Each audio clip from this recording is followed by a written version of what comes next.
cutting ties. I know. Imagine if I wasn't good at cutting ties, you'd be reading that book right now. Cutting Ties by Corey Winfield. Next chapter. I'm just going to just go right to the next list. The sequel. Setting Boundaries. No, it'll just be Cutting Still Ties. working on that. No, Cutting Ties 2 by Corey Winfield. And they'll be like, what happened to the first book? It was never published because he cut ties with the archives publisher. So. I'm telling you. Yeah. No, but you had mentioned earlier, let's talk about something else. First, I have to ask a question. Like, do you, and I don't know if you're sitting down right now, or if you're maybe going to work or in the shower or whatever, ask yourself this. Do you believe in the supernatural? Do you believe? I do. There's ghosts, there's spirits. I believe they're demons, but that's fine. Now, when I was younger, growing up, I'd watch Unsolved Mysteries with Robert Stack, I think was his name. That show was awesome. Did you ever watch it, Marney? Yeah, I watched that. He had that very recognizable voice, for sure. And then back at the house. No, it wasn't like that at all. But anyway, and they sometimes do UFO stories. They would do missing people a lot. But like the fun ones that I liked were the UFOs, the ghosts. Every once in a while, Chupacabra story, and every once in a while, a Bigfoot story. Now, Marney, you was here with me. I feel like, did you ever see the guy from North Carolina? I'm not doing the accent. Well, did you ever see him, Anna? He was on the news. Said, "Get." And he said, this was exactly what he sounded like. He was on the news, North Carolina. Check it out. North Carolina man looks for Bigfoot or finds Bigfoot. Said, "Can you come up to the house?" Yeah, right here. Came up right here. Yeah. And he came up and I grabbed his hair stick right here. I said, get out of here. And I chased him. I said, get. And he ran out and he had long, pretty hair. And he was big. And then he was just like, and I chased him out and get. I must have missed that one. Well, it's one of the news crew had to be losing their mind. They had to be going ape shit. Like, oh my God, like this will be watched forever. Was he wearing overalls? Yes, he was. Oh, I knew it. Oh, man. He was wearing overalls. And, you know Shoes? what? I should pause this. And then I should pause it and then show you the video. Let's do that. Because it's worth it. Okay. Get out here. Hold on. Go get down to Mouse's paws. Okay, so that brief second, we actually did a lot. We watched a couple. The guy's name is Tim Peelers. And the one he did was when he was wearing a blue shirt is what I was talking about. And he was not wearing overalls. I remembered it a little different. But, so yeah, he saw a Sasquatch and a big hairy man with 6 fingers on each hand. Yeah, get beautiful hair. Yeah, beautiful hair. Beautiful hair. So he scared him away with his rough talk, and his big stick. This is his big stick. Get out here. Get. I said get. So he said it's okay if you call him crazy, I think, but just don't laugh at him. Don't laugh at him. So we're not laughing at him.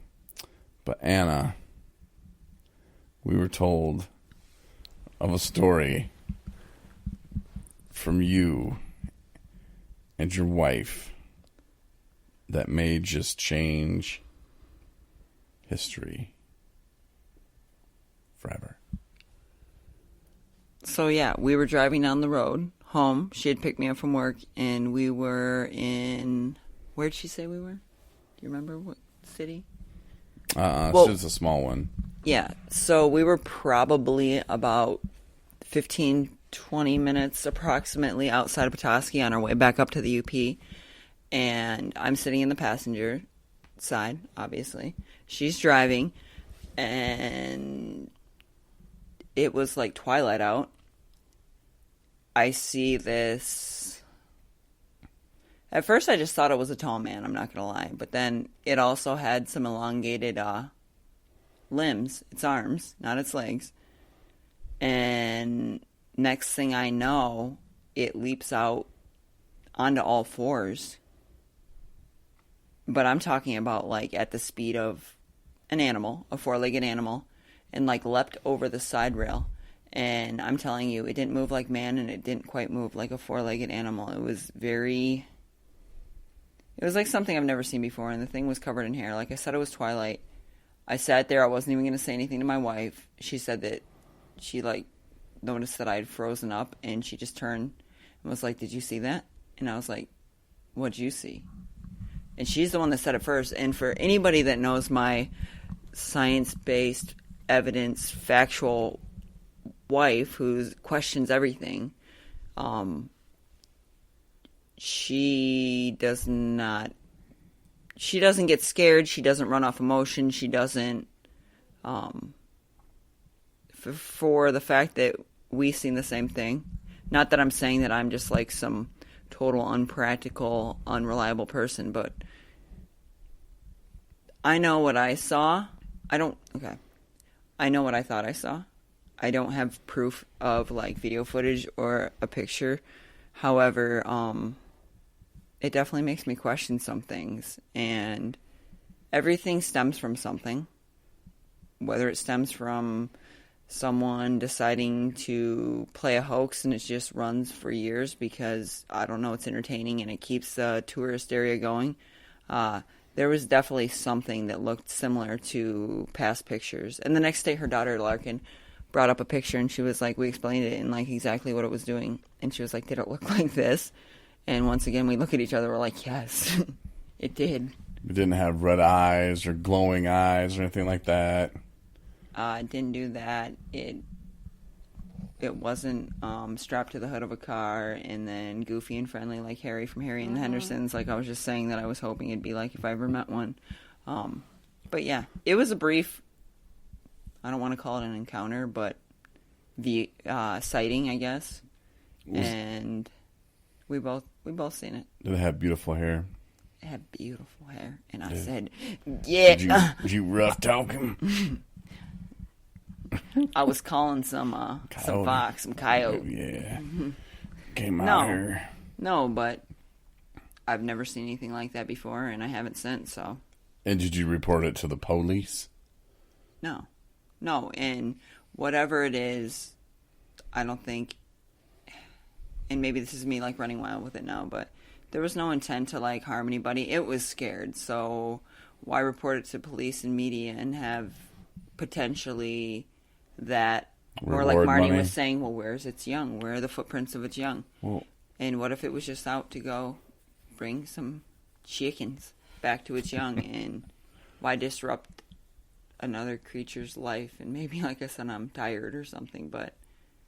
You wouldn't want to be the person that discovered Bigfoot?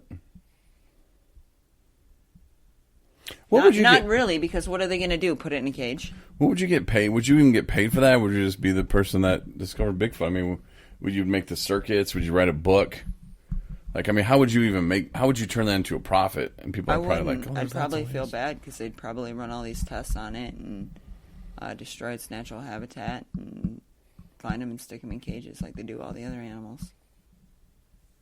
Do you think that's Bigfoot's fault then for being caught? Like, if he would have got caught, you think that's his fault and that's just the way God wanted it? Or what if Bigfoot was a she that I seen? Okay, would you blame her then? I mean, she done messed around, got caught up. I wouldn't want to be the one that found it. So you would blame the woman Bigfoot then? Is that what you're saying? No, I'm saying that if I actually came across a Bigfoot and had the opportunity to like shoot it, I wouldn't. I definitely wouldn't shoot it for sure. I wouldn't even be in a position where I would have a gun to shoot it. Now I wonder. I would just like let it go. I wouldn't. I mean, I'm not going to capture it. Do you think Bigfoot has ever tasted its own body like hairs and stuff? I don't know. You'd have to ask Bigfoot. Because I mean, it's probably natural for them because they like pick off ticks and stuff. Yeah, and like cleaning itself. Mm-hmm. So do you think he would know the difference between another Bigfoot and a human? Good question. Are we talking just by taste or by probably recognition? smell, too. Yeah. I don't know. We don't know much about him. I mean, it wouldn't be out of the ordinary for one to taste itself. Like I said, you just have to ask him. They know, because that way they would run it with the packs, you know, and like maybe this one just got away and got lost. But Anna said it looked scared. Yeah, well, maybe Yeah, I definitely got spooked. Maybe it was in a gang fight with other Bigfoots, and they Disoriented. Yeah, and he took off the wrong way because he was like, or she was like, man, I'm out of here. I got caught over at Goo house or however stuff they say. And then they were just like, oh man, I gotta get out of here. And they took off running. And then she got caught up in the wrong place at the wrong time. But do you think, Anna, it would be safer to leave that scared, just afraid Bigfoot out there all alone with no way to get home? Or do you think it'd be better, to have the police assist it back home? Or run whatever test to make sure that, it was COVID free? Oh. I mean, there's lots of things that could have happened here, Anna. Maybe she was running because she had just found out that she tested positive for COVID-19 and she didn't want to infect her family. So she was doing a service and a justice to her young. So do you think if the police would have showed up and said, hey, put your hands up, need you to get this mask on, do you think that it would have been like, oh, okay, cool, I'll wear your mask because the COVID thing? And do you think the police would have stayed 6 feet away? No, that's not what I was going to say. Oh. I was going to say something else. What? I think they would have gave it donuts. Oh. What were you thinking? I was going to say Anna killed it. No, I don't think the police would have shot the Bigfoot. Yeah. That doesn't accomplish anything unless it was attacking them. How are we going to know? You know what, Anna? This is how we're going to prove UFOs and Bigfoot exist. Why UFOs? Where'd that come from? Oh, because they exist. Are you kidding me? All the stuff that's out there. We had talked about the ocean earlier. Oh, yeah. There's so many things we have no idea. So many different species. And, could there be Bigfoot? Absolutely. But I think we need to rough talk a few more people. But no, if we'll just call in just normal people, and we'll be like, hey, yeah, saw Squatch, Squatch. What do they call them? Sasquatch. No, but they had don't they? Isn't there a slang term? I don't know. Well, you're a Squatch hunter. Maybe it's just Squatch.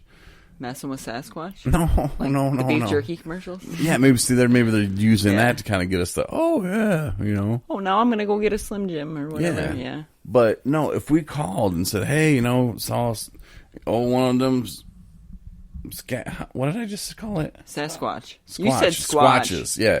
Well, one of them, Squatches? I don't know. One of them Squatches got out again. If we just played it up one of them Squatches got out again, they'll be like, oh, Tim, where's that? And be like, well, it's over here next to Bill and M's. Okay, well, we'll send someone out. Now, if they played it off like that, then we know there's really, for real, Bigfoots. Maybe. Do we call them Bigfoots? I don't know. Is that politically correct? Big feet. So what you're saying is if we got a hold of the authority and they were very calm about it and didn't make a big fuss about it, then we'd be like, oh, yeah, it's another cover-up. Yep. I see. And the same thing with the UFOs, like, hey, was over here again, and he's wanting to go home, keeps lighting his chest up, And the cops would be like, oh well, tell that we'll be there with, whatever we need to send them back home. And if they have that kind of attitude, I think we got them. You know, like we got them right there. Like we will have